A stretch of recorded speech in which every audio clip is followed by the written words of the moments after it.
So guys welcome to our channel. एक बार दोबारा स्वागत है आपका इस चैनल पे। दोस्तों जैसा आपको पता है यहाँ पे हमने क्लास 9th की जो एनसीईआरटी है हिस्ट्री, उसका जो फर्स्ट चैप्टर है द फ्रेंच रेवोल्यूशन, इसके यहाँ पे 2-3 पार्ट्स हमने कंप्लीट कर लिए हैं। तो अगर आपने वो पार्ट्स अभी तक नहीं देखे तो पहले आप उनको देख लीजिएगा, उसके बाद इस पार्ट पे आइएगा, क्योंकि आपको ये जो पार्ट है ये बिल्कुल लिंक से चलता है सारा सिस्टम। अगर आपको वो पार्ट अच्छे से समझ नहीं आया तो कमेंट में ज़रूर बताइएगा। तो दोस्तों चलते हैं अपना आज का जो नया टॉपिक है उसको स्टार्ट करते हैं। हमने ये चीज़ पढ़ लिया था कि जो फ्रेंच रेवोल्यूशन था ये यहाँ पे क्यों हुआ था, इसकी पूरी हमने स्टडी कर ली है। यहाँ पे हमने ये भी देख लिया था फ्रांस की सोसाइटी किस तरीके से डिवाइड हो चुकी थी। हमने ये भी देखा था कि यहाँ पे जो फ्रांस के अंदर जो सिंबल थे वो कैसे यूज़ किए गए थे। हमने यहाँ पे ये भी चीज़ देखी थी कि फ्रांस के अंदर कॉन्स्टिट्यूशनल मोनार्की जो थी वो कैसे आ गई थी। तो दोस्तों आज का जो टॉपिक रहने वाला है हमारा, वो यहाँ पे रहने वाला है फ्रांस के अंदर से कैसे जो ये मोनार्की थी ये एबॉलिश हो गई, इसके बारे में आज हमने स्टडी करनी है यहाँ पे। तो जैसा आप यहाँ पे देख सकते हो, जो कि थर्ड आपका टॉपिक है चैप्टर का, वो है France abolish monarchy and become Republic, कि फ्रांस के अंदर से कैसे मोनार्की को ख़त्म किया गया और फ्रांस जो था ये कैसे एक रिपब्लिक देश बन गया। रिपब्लिक देश मतलब एक ऐसा देश जहाँ पे उनका अपना क्या होता है, एक कॉन्स्टिट्यूशन होता है।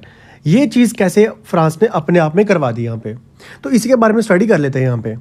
जैसे यहाँ पे देख सकते हो स्टार्ट होता है कुछ आपका टॉपिक यहाँ से फ्रांस की सिचुएशन को लेके। कहते हैं जो फ्रांस के अंदर जो सिचुएशन थी वो काफ़ी ज़्यादा टेंस चल रही थी, खासकर आने वाले समय में।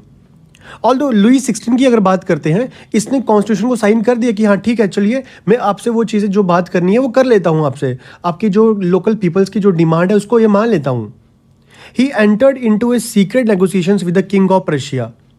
Rulers of the other neighboring countries too were worried by the developing in the France and made plans to send troops to put down the events that had taken place there since the summer 1789। यहाँ पे ये बोला गया हुआ है कि Louis 16 ने क्या किया, लुई 16 ने सीक्रेटली मिलके प्रशिया के जो किंग है उनसे बातचीत की, नेगोशिएशंस की, उनके साथ मिलके बैठ के बातचीत की जा रही है।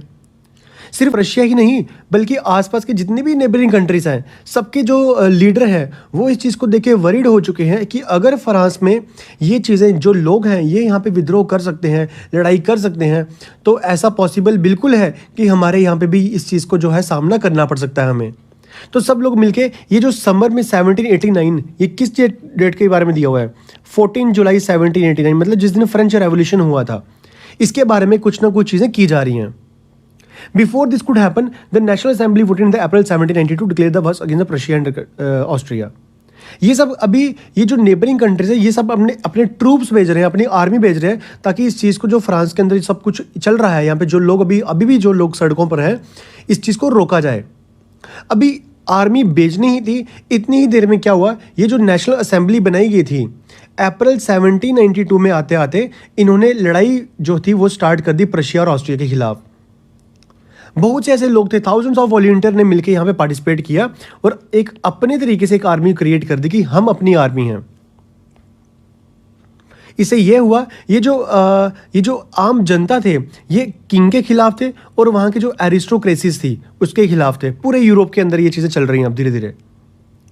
अब जब भी किसी भी देश में कभी भी नेशनलिज्म की भावना जब उत्पन्न होती है या फिर नेशनलिज्म की भावना जब क्रिएट होती है, वहाँ के जो आम जनता होती है या फिर वहाँ के जो लोकल पर्सन्स होते हैं वो कोई ना कोई नया तरीका अपनाते हैं ताकि ये जो देश के लोग हैं ये कैसे जैसे जुड़ सकें यहाँ पे। जैसा हमने अभी पीछे देखा कि फ्रांस के अंदर जब ये चीज़ें शुरुआत हो रही थी, कुछ कुछ सिम्बल्स क्रिएट किए गए थे, उसी तरीके से यहाँ पे कुछ पैट्रियोटिक सॉन्ग्स क्रिएट किए जा रहे हैं। पैट्रियोटिक सॉन्ग मतलब देशभक्ति song. This song was the Marseillaise, composed by the poet Roger de Lisle। तो इस तरीके से ये मर्सलीज जो एक सॉन्ग था ये क्रिएट किया गया। किसने बनाया? रॉगर डी एलिस्ले ने बनाया। और पहली बार ये कहाँ पे गाया गया था? From Marseilles as a march into Paris. जब ये मर्सलीज बेसिकली जब ये मर्सलीज से कहाँ जा रहे थे? पेरिस में जा रहे थे। तो इसीलिए इसका नाम क्या पड़ गया हुआ है, इसी वे में जो इस जगह का नाम है ये मर्सलीज डाल दिया हुआ है। और अगर आज भी अब फ्रांस में जाओगे तो ये मर्सलीज जो है ये उनका भी नेशनल एंथम है अभी भी। इस तरीके से मतलब ये जो लोग हैं ये अलग अलग तरीके से क्या कर रहे हैं, एक नेशनलिज्म की भावना को क्रिएट कर रहे हैं कि कैसे हम देश के लिए कुछ कर सकते हैं। तो उसी में कुछ सॉन्ग्स बन रहे हैं, यहाँ पे कुछ आइकन्स बन रहे हैं, कुछ फिगर्स क्रिएट की जा रही हैं, ताकि जब लोग इन सबको देखें या सुने इन सबको तो उनके अंदर एक ऐसी भावना क्रिएट हो कि वो देश के लिए कुछ करना चाहते हैं। ये सब चल रहा है अभी यहाँ पे। वहीं पे नीचे देख लेते हैं, the revolutionary wars brought losses and economic difficulties to the people. अब जब भी कहीं पे भी एक लड़ाई होती है, वॉर्स होती है जहाँ पर भी, उससे क्या होता है, वहाँ पे नुकसान तो होता ही होता है। जब नुकसान हो रहे तो इकोनॉमिक डिफिकल्टीज़ भी आ रही हैं। इकोनॉमिक डिफिकल्टीज़ मतलब उन सब लोगों को पैसों को लेके परेशानी आ रही है, पैसों को लेके बहुत परेशानी आ रही है लोगों को। अब जो घर के जो मेन लोग हैं, जो मेल पर्सनस हैं, वो तो लड़ाई करने में सबसे आगे खड़े हो गए, और वुमेन जो पीछे वो रह चुकी हैं, वो क्या काम कर रही हैं, वो घर पे अर्निंग का काम कर रही हैं कि कैसे अपनी फैमिली को पालना है, कैसे उनको कुछ कुछ चीज़ें जो कमा के अपनी फैमिली को लेके आनी है वहाँ पे। तो large section of the population जो थी were convinced that the revolution had to be carried further as a constitution 1799 gave political rights only to the richer sections. Problem ये थी कि बहुत से लोगों को अभी भी ये लग रहा था ये जो लड़ाई है अभी चलेगी बाहर।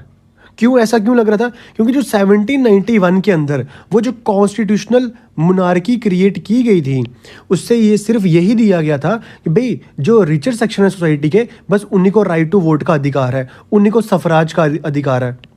सफराज समझते हैं? राइट टू वोट, बस उन्हीं को राइट टू वोट का अधिकार दिया गया हुआ है। इस समय सबसे इंपॉर्टेंट क्या बन गए थे? पॉलिटिकल क्लब्स क्रिएट किए जा रहे हैं यहाँ पे, और यहाँ पे लोगों को बताया जा रहा है कि कैसे गवर्नमेंट की जो पॉलिसीज को डिस्कस करना है, प्लान्स कैसे डिस्कस करने हैं, ये इन क्लब्स में जाके लोग बैठ के बातचीत कर रहे हैं। और इस सब में जो सबसे सक्सेसफुल क्लब हुए वो थे जैकोबिन क्लब्स। और जैकोबिन के बारे में अभी 10th में आपको अच्छे से पढ़ना है, तो इसका वर्ड जो है वो ध्यान से याद रखिएगा, जैकोबियंस। मतलब ये डिफरेंट डिफरेंट जगहों पे क्या हो रहा है, ग्रुप क्रिएट किए जा रहे हैं। जैसे एक ग्रुप यहाँ पे बना दिया, एक ग्रुप यहाँ बना दिया, एक ग्रुप यहाँ बना दिया, एक ग्रुप यहाँ बना दिया।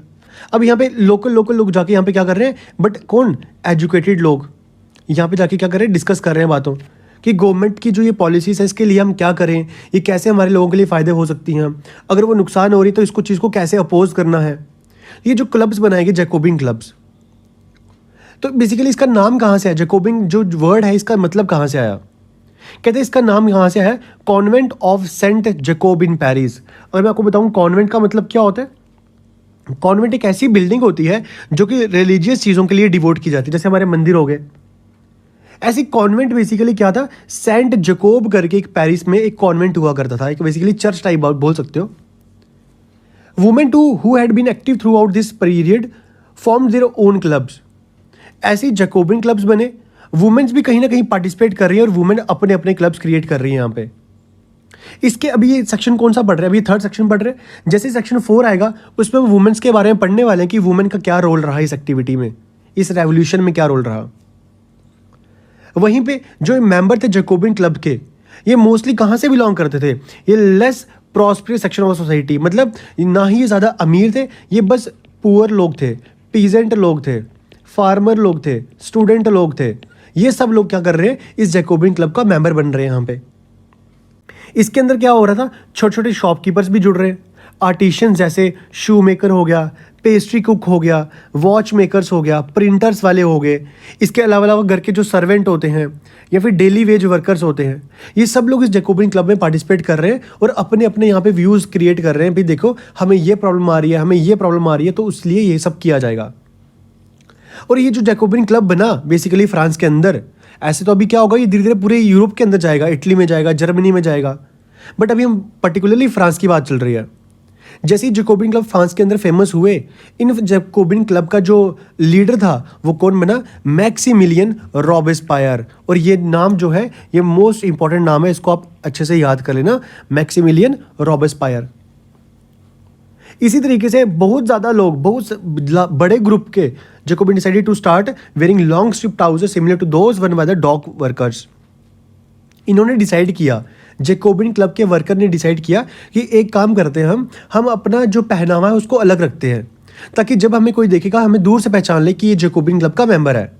तो इन्होंने बोला एक काम करते हैं, हम क्या पहनते हैं, लॉन्ग स्ट्रिप ट्राउजर्स पहनते हैं। और जैसे कोई डॉक वर्कर्स कौन होते हैं? जो ये जो शिप पे काम करते हैं, डॉक यार्ड जिसको, मतलब ये जो समुद्र है, समुद्र के यहाँ पे जो बंदरगाह होता है जिसको हम पोर्ट बोलते हैं, पोर्ट पे जो वर्कर काम करते हैं उनके ड्रेस जैसा हम अपना ड्रेस बनाएंगे। और इन्होंने बोला कि this was to set themselves apart from the fashionable section of society. Especially nobles who were knee breeches. कहता है कि हम अपने आप को इस तरीके से अलग करेंगे ताकि दूर से जो बेसिकली जो फैशनेबल सोसाइटी है पूरे आसपास की, उससे हम अपने आप को थोड़ा अलग रखें। जैसे आप देख सकते हो लॉन्ग स्ट्रिप जो ट्राउज़र पहने हुए हैं, इस वे में हम ट्राउज़र पहनेंगे। और वुमेंस भी देख सकते हो लॉन्ग बेसिकली स्ट्रिप्स यहाँ पे बनी हुई हैं। इस तरीके से क्या हुआ कि जो सोसाइटी है यहाँ पे फ्रांस के अंदर, वह हमने ये चीज़ देख रहे हैं कि मोनार्की को कैसे ख़त्म किया जा रहा है। यहाँ पे फ्रांस ने मोनार्की को अबॉलिश कर दिया और अपने आप को रिपब्लिक क्रिएट की जा रही है यहाँ पे।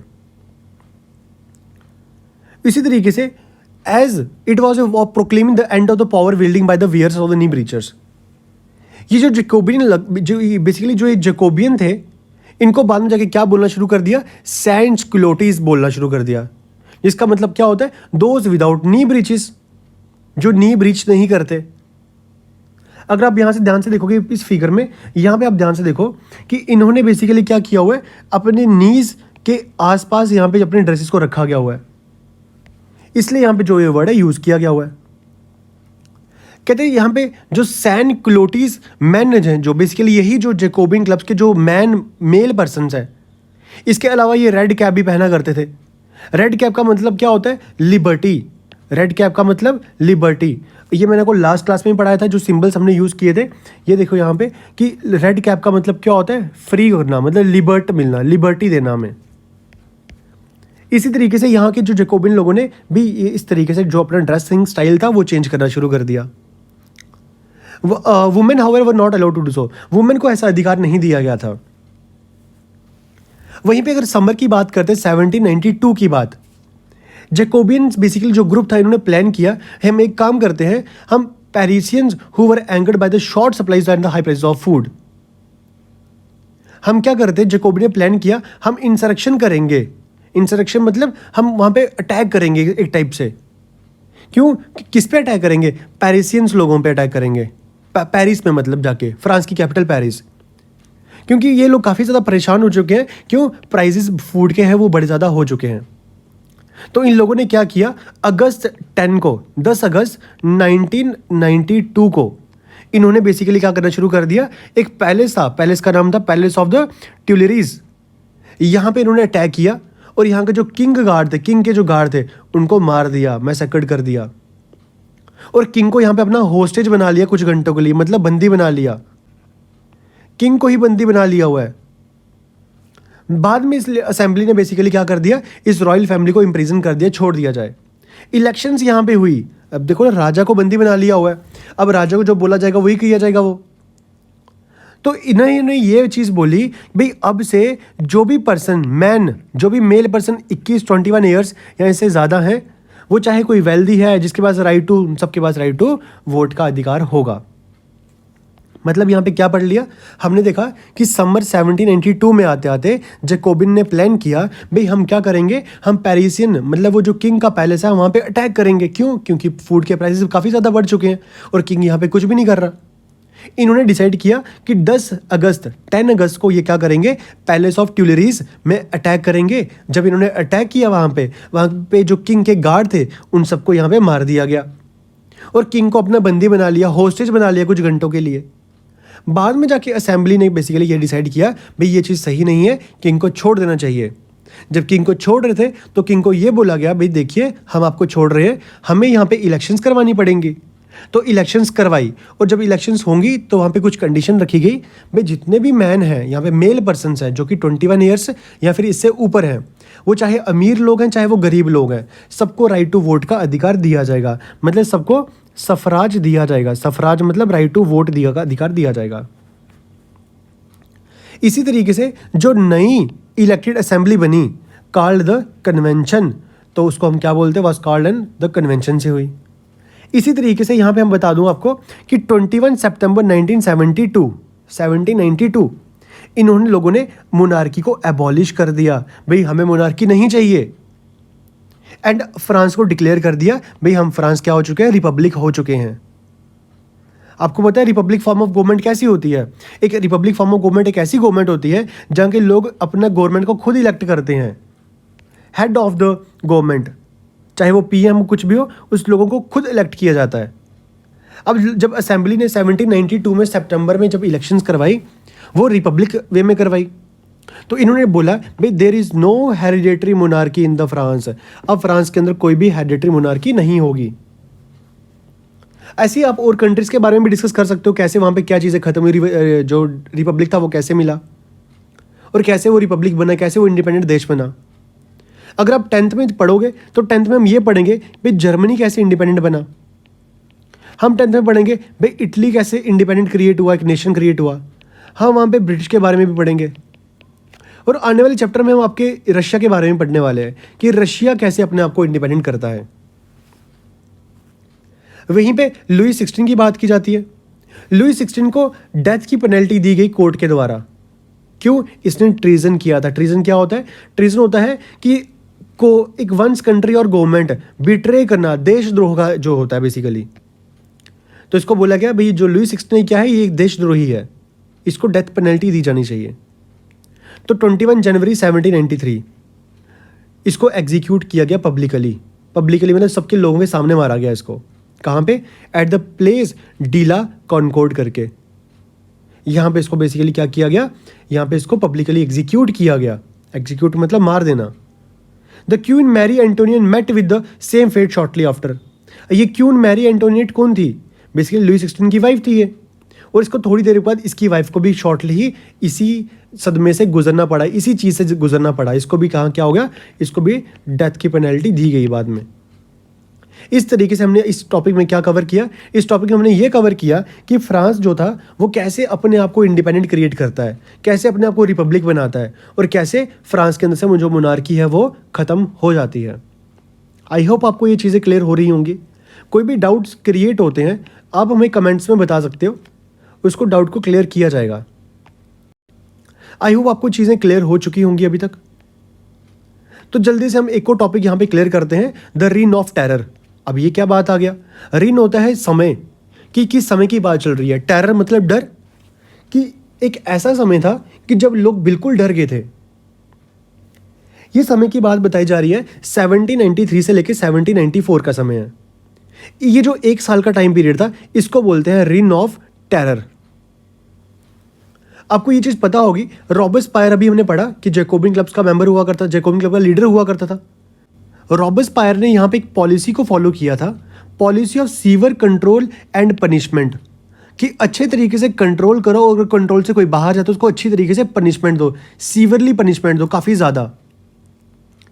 All those whom he saw being enemies of the republic, x nobles हो गए, क्लर्गी हो गया, या फिर और भी पॉलिटिकल पार्टीज के मेंबर हो गए, इवन कि अपनी पार्टी के मेंबर भी जो इससे एग्री नहीं करते, उनको अरेस्ट किया गया, उनको जेल में डाला गया, और उनको रेवोल्यूशनरी ट्राइब्यूनल के जरिए उनको ये बोला गया हुआ है भाई ये जो लोग हैं ये गिल्टी फील करते हैं।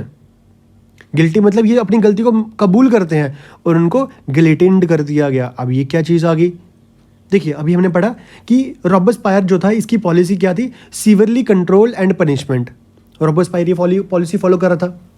जितने भी रॉबेस्पायर के या फिर ये जो फ्रांस के जो ऐसे लोग थे जो रिपब्लिक नहीं चाहते, वो बेसिकली रिपब्लिक के अगेंस्ट में थे, तो रॉबेस्पायर के अगेंस्ट में थे इनडायरेक्टली, क्योंकि रॉबेस्पायर जो था ये रिपब्लिक के साथ था।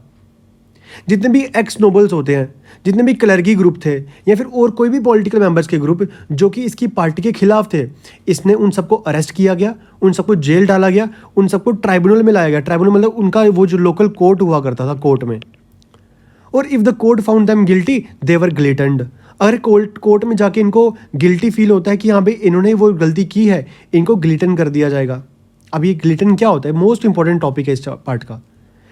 ग्लिटन क्या है? एक डिवाइस है जिसके अंदर दो पोल्स लगे हैं और एक ब्लेड लगा हुआ है, और पर्सन को बेसिकली बिहेडेड करने के लिए काम आता है, मतलब उसका गला अलग करने के काम आता है, उसको मार देने के काम आता है। इसका जो इस डिवाइस का जो नाम दिया गया था वो क्यों दिया गया था? क्योंकि इसको डॉक्टर ग्लिटोन ने बेसिकली डिस्कवर किया था। और आपको यहाँ पे फोटो दिखाऊं, यहाँ पे आपकी बुक पे एक फ़ोटो बनी भी है, आई थिंक यहाँ पे बनी होगी, बट यहाँ पे नहीं बनाई हुई। अब मैं आपको दिखाता हूँ कि कैसा रहता है ग्लिटन। बेसिकली क्या होता है, एक पोल होता है यहाँ पे, एक पोल होता है यहाँ पे एक ब्लेड लगाया जाता है, काफ़ी शार्प ब्लेड होता है, और यहाँ पे बेसिकली पर्सन का हेड रख दिया जाता है उस तरफ फेस करके, इस तरफ। तो यहाँ से ब्लेड को छोड़ दिया जाता है, जैसे ब्लेड नीचे आएगा इसका जो गर्दन है वो अलग हो जाएगी। इसको बोलते हैं ग्लिटन। कहते हैं रॉबस्पायर की जो गवर्नमेंट थी इसने नए नए बेसिकली क्या रूल्स लेके आ रही है, लॉज लेके आ रही है। Maximum ceiling on wages and prices, मतलब प्राइजेस हो गया, वेजेस हो गया, इस पर मैक्सिमम टू मैक्सिमम सील किया जाए, सीलिंग की जाए। मीट और ब्रेड इनको रेशन कर दिया गया। पीजेंट को फोर्स किया गया भाई आपको अपने जो ग्रेन्स है वो सिटीज़ में लाके बेचने हैं and sell it the fix price by the government, और गवर्नमेंट फिक्स प्राइस रखेगी, उसी प्राइस से बेचना है आपको। The use of more expensive white flour was forbidden, और जो महंगा वाला वाइट फ्लोर था, मतलब वो सफ़ेद वाला आटा जो था, उसको फॉरबिड कर दिया, मना कर दिया गया। All the citizens were required to eat the pain d'égalité. Pain d'égalité का मतलब क्या होता है? Equality bread. सब लोगों को ये बोला गया सबको एक जैसी खाना खाना, ब्रेड एक जैसा खाना है। एक ऐसा लोफ जो कि किसी होल व्हीट से बना होता है। Equality was sought to be practice through forms of speech and address. बोला गया कि इक्वलिटी जो होगी लोगों को दी जाएगी, इक्वलिटी कैसे होनी चाहिए? वो होनी चाहिए form of speech and address.